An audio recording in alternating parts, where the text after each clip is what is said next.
Hola, antes de empezar el episodio quiero comentarte algo súper importante. Este capítulo está siendo grabado gracias a Startup Weekend. Es un evento que estoy organizando junto con un equipo de locos que les encanta retar sus límites. Hoy tuve la oportunidad de hablar con Sara Bojanini.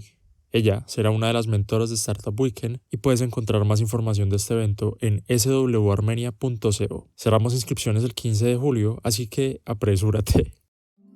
Aprende de la experiencia ajena junto con Juan Pablo Duque y prepárate para dar el primer paso para que aquello que consideras éxito sea inminente. Arranquemos. Listo. Quería preguntarte una cosa. Ya habiendo escuchado los podcasts que te han hecho y digamos que en los medios en los que has salido, ¿hay algo que no te pregunten? Si bien es cierto, el Startup Weekend está muy relacionado a temas de emprendimiento y empresas, pero hay algo que no te pregunten, que tú digas, "Uf, yo quiero hablar de esto, pero nunca he tenido la oportunidad o nunca me lo preguntan".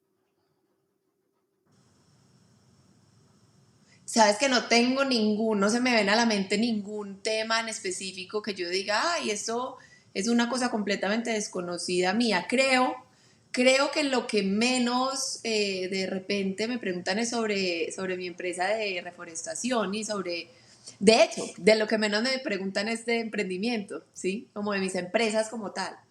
Ok, entonces, eh, Y de la parte de emprendimiento como que me caracteriza y pues es mi vida básicamente. sí. Sí. También te quería hacer una pregunta antes bueno, ahí vamos entrando en la charla. ¿Por qué Startup Weekend? ¿Cómo llegó esto a ti o Julián te contactó? De esa historia sí no tengo ni idea. Bueno, a mí me contactó de hecho mi socio en Trioma, Juan Camilo, me llamó y me dijo, están haciendo un evento como bacano en Armenia. Julián me pidió su contacto, se lo puedo pasar y yo sí, claro, a mí todo lo que tenga que ver con emprendimiento a mí me va a gustar y yo voy a querer estar. Entonces ya Julián me contactó, me contó de qué se trataba y yo dije, sí, estamos listas. Ok, ¿antes habías participado en algo así? ¿O es la primera vez? Yo, de hecho, yo de hecho trabajé en una empresa que se llama Endeavor.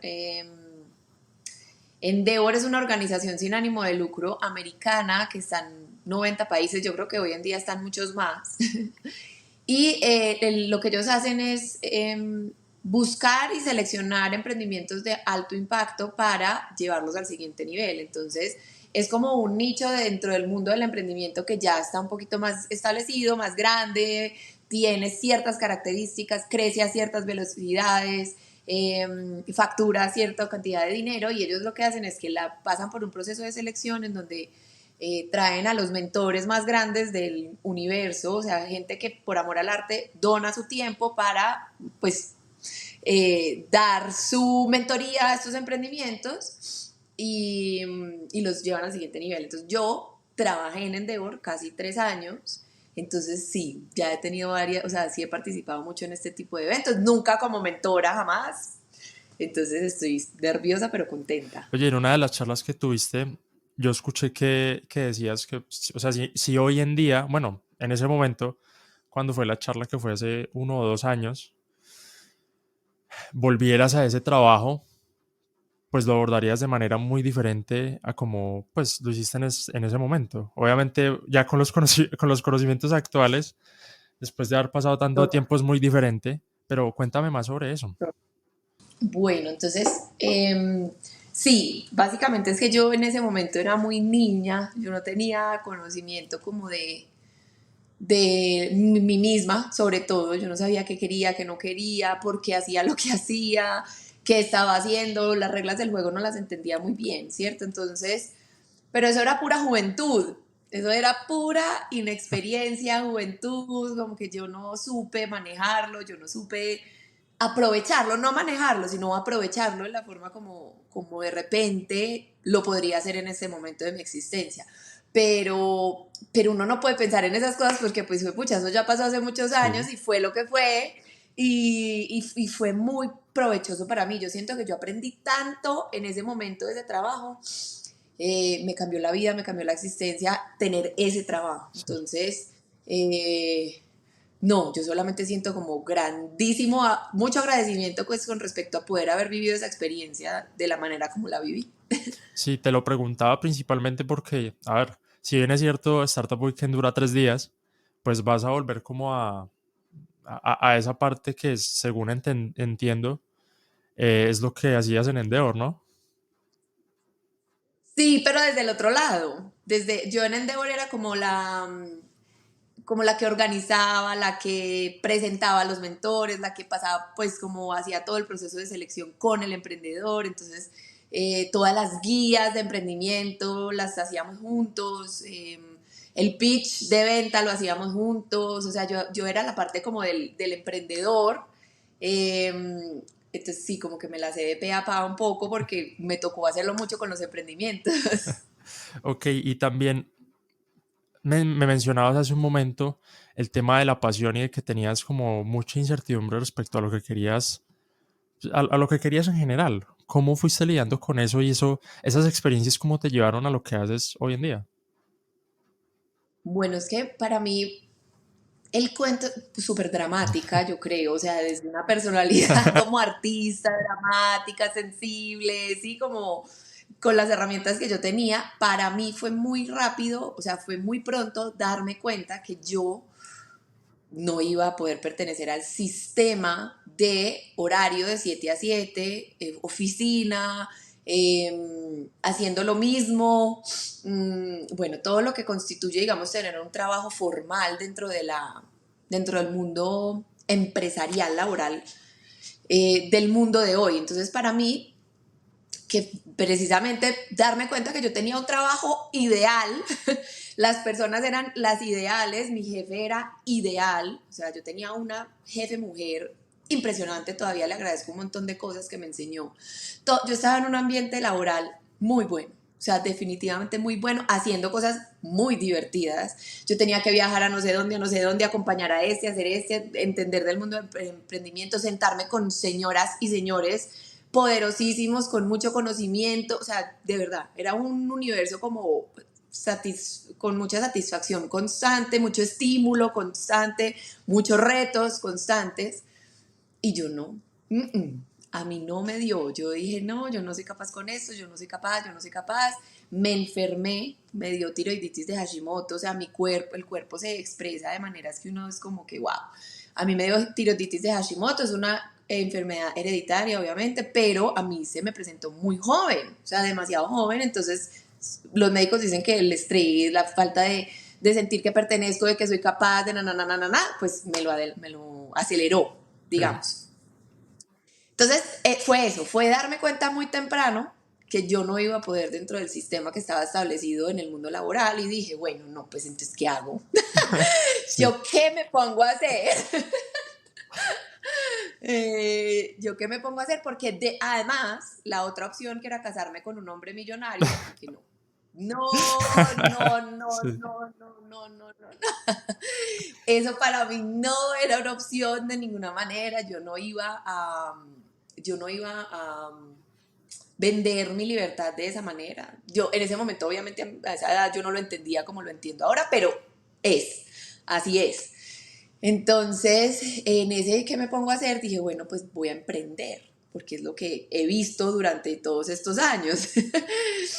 Y yo tenía un deseo muy profundo de emprender con una marca de maquillaje que fuera colombiana, que en ese momento todavía no había marcas de maquillaje colombianas porque no era fácil conseguir materias primas, ni empaques, ni nadie estaba pensando en eso. ¿Listo?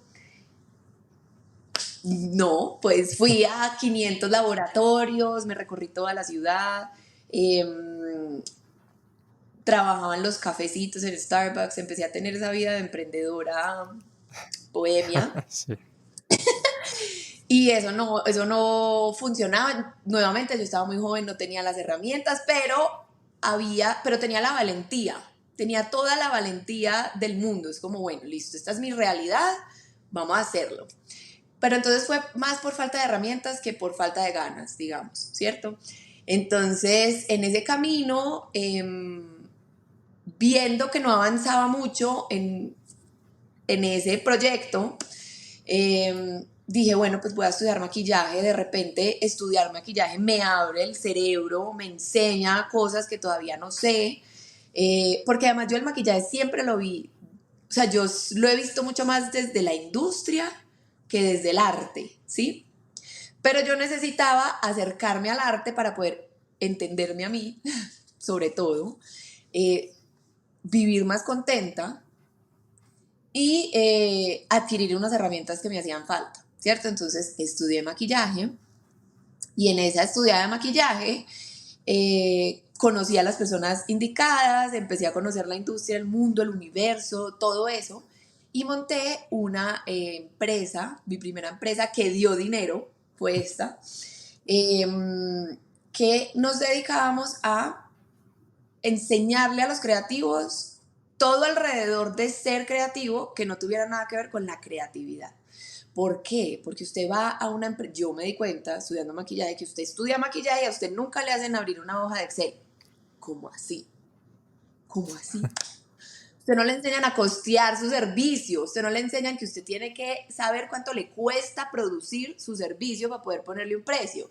Y eso resulta en un mercado erosionado, en donde todo el mundo compra, para sobrevivir cobra unos precios súper bajitos y no se dan cuenta que están trabajando para que los vean, porque no les está dando lo suficiente para cubrir sus costos. Entonces, eso a mí me abrió la mente, el corazón, el espíritu, todo, porque además toda la vida he tenido la necesidad como de servir para poder estar yo tranquila, entonces, y darle la información que yo considero que es importante para que para que la gente viva más libre, más tranquila, más contenta, más independiente, etcétera. Porque a mí me ha costado mucho trabajo, entonces yo quisiera que a la gente no le cueste tanto trabajo, ¿sí? Entonces, hacíamos cursos de finanzas para maquilladores, estrategia para maquilladores, bueno. Me cuentas todo esto y hay una pregunta que nunca la he hecho ni siquiera en el podcast, sí me la he hecho a mí mismo y es un poco extraña y ahí te va. ¿Cómo se siente, en el mejor sentido de la palabra, insisto, ser un bicho raro? Porque somos un bicho raro, no cabemos, no cabemos en el Yo, molde o digamos en esa receta de cocina que tiene todo el mundo en la mente. Sí, que es como, bueno, estudio, me consigo un trabajo ideal, me caso, tengo hijos, esas cosas, ¿no? se siente, pues ha tenido de todos los momentos, pero en el momento en que yo no entendía que era un bicho raro, yo no sabía que yo era un bicho raro, se sentía horrible porque yo decía, nada me funciona, nada, no entiendo, para mí es como al revés, yo no entiendo los seres humanos, o sea, ¿qué está pasando? Yo no estoy entendiendo qué está pasando. O sea, de verdad, es como no hay una comprensión. Entonces en ese momento se siente muy, muy solo, se siente muy como grande, como si fuera un monstruo gigante la existencia, ¿sí? Como si la existencia pesara y la vida fuera difícil y la incomprensión y la ceguera es como, pesado, denso. Hoy en día cuando ya pasé por ese proceso de crecimiento, de autoaceptación, de conciencia, bueno, yo digo, tal vez no soy ni tan rara, tal vez tenía mi propio proceso, tal vez tenía que simplemente amarme como soy, ¿sí? Y me alegra mucho haber tenido los huevos, los ovarios, de haberlo pasado, de haberlo hecho. Sí. En uno de los podcasts hablabas, pues eso, quiero conectar esas dos ideas. En uno de los podcasts que escuché hablabas sobre el tema de la incertidumbre, ¿no? Que vives como, o sea, que te encanta vivir con esa incertidumbre de qué va a pasar, qué sigue, cómo lidias con eso, porque también no es fácil. Vivir en el vacío.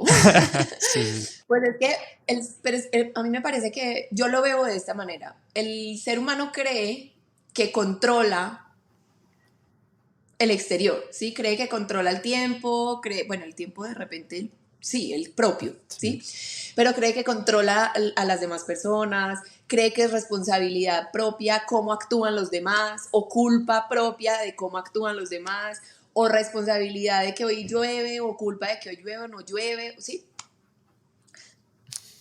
qué cosa tan falsa. O sea, ¿control de qué? De nada en lo absoluto. Uno no tiene control de absolutamente nada de nada. El único control que realmente sí podemos tener es el control propio. Es decir, yo cómo reacciono ante una situación de incomodidad, una situación de estrés, una situación de peligro, una situación de oportunidad, una situación de amor, una situación de, bueno, todo lo que le puede pasar a un ser humano, cómo me controlo yo y qué decisión tomo independientemente de lo que esté sintiendo, ¿sí? Porque son dos cosas muy diferentes.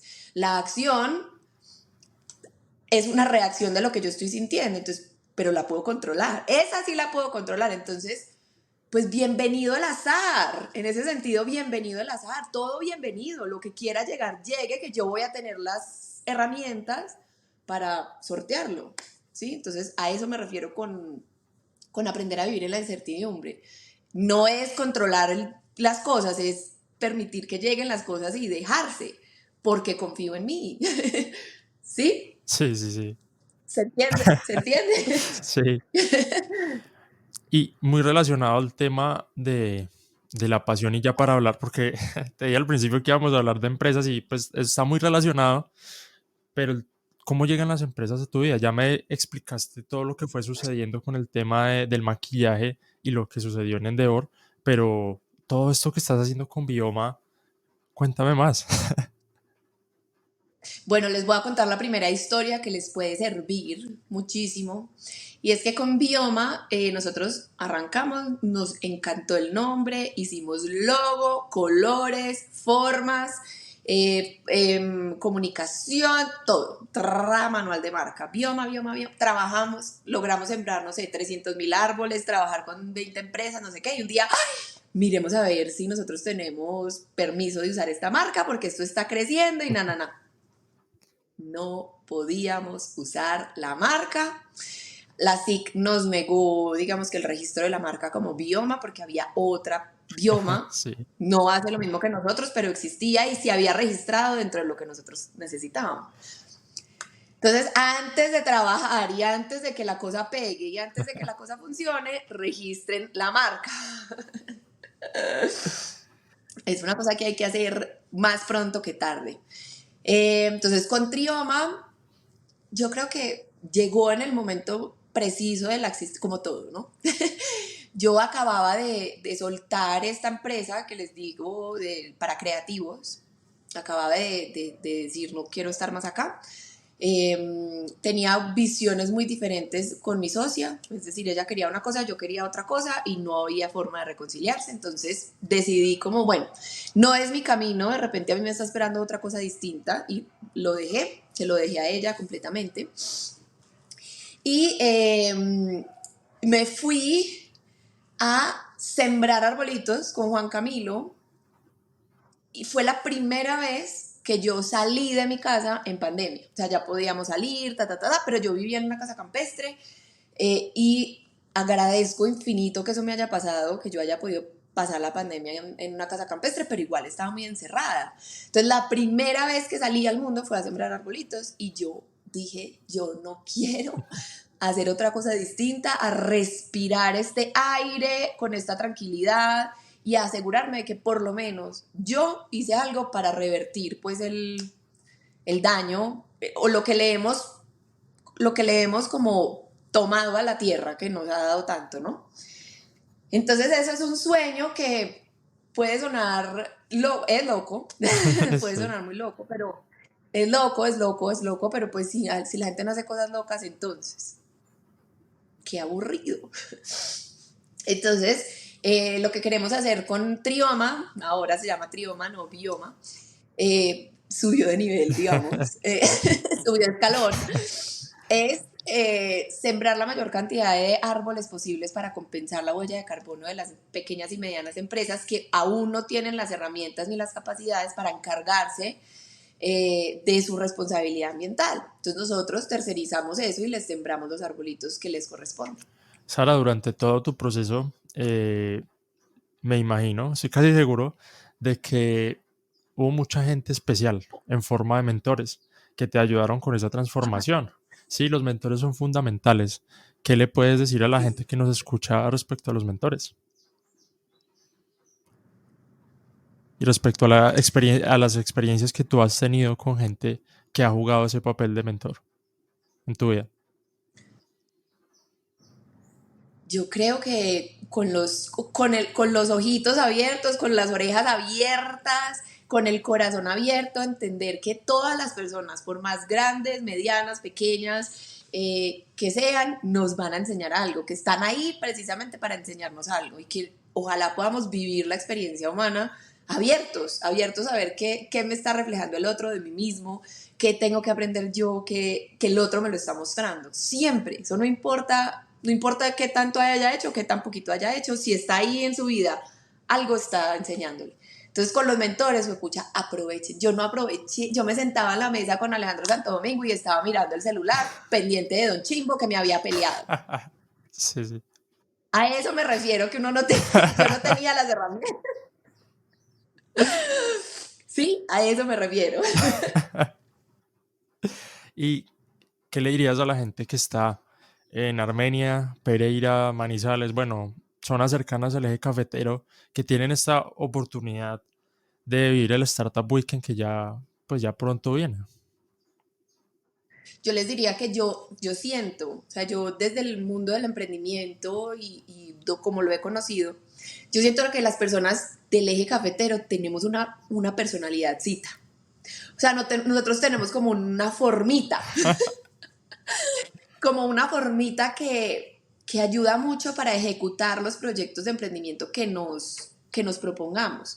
Porque nosotros somos tranquilos, somos abiertos, la gente siempre es bien recibida en la zona cafetera, no es por nada que sea un sitio tan turístico. Yo creo que, bueno, sus paisajes y su forma naturales, nada se compara, pero la gente de la región cafetera tiene una forma de ser muy servicial, muy a recibir, muy a hacer sentir bien, a hacer sentir bienvenido. Y eso es muy importante en los proyectos de emprendimiento. Entonces, si usted siente que su llamado es ser emprendedor y está en la región cafetera y, juepucha, quiere adquirir herramientas nuevas, formas de pensar nuevas, hablar con gente que está en las mismas situaciones que usted, que de repente tiene los mismos contratiempos en el día a día, tiene que apagar los mismos chicharrones, juepucha, no se lo vaya a perder, que va a aprender una cantidad de cosas impresionantes. ¿Te gustaría añadir un mensaje final? No, pues que estoy muy contenta, que muchas gracias por esta invitación, que los espero y las espero allá a todas. Me encantaría conocerlas, el uno a uno es lo que a mí me llena la vida, la existencia, es lo que yo quisiera todo el tiempo hacer, porque conocer gente me apasiona. Entonces, gracias, estoy muy agradecida por esta oportunidad y espero verlos y verlas pronto. Gracias por escuchar este episodio. Estamos muy abiertos a escuchar tu feedback. No olvides calificar el podcast en la plataforma que estés. Y recuerda que las inscripciones de Startup Week en Armenia son hasta el 15 de julio. Nos vemos allá.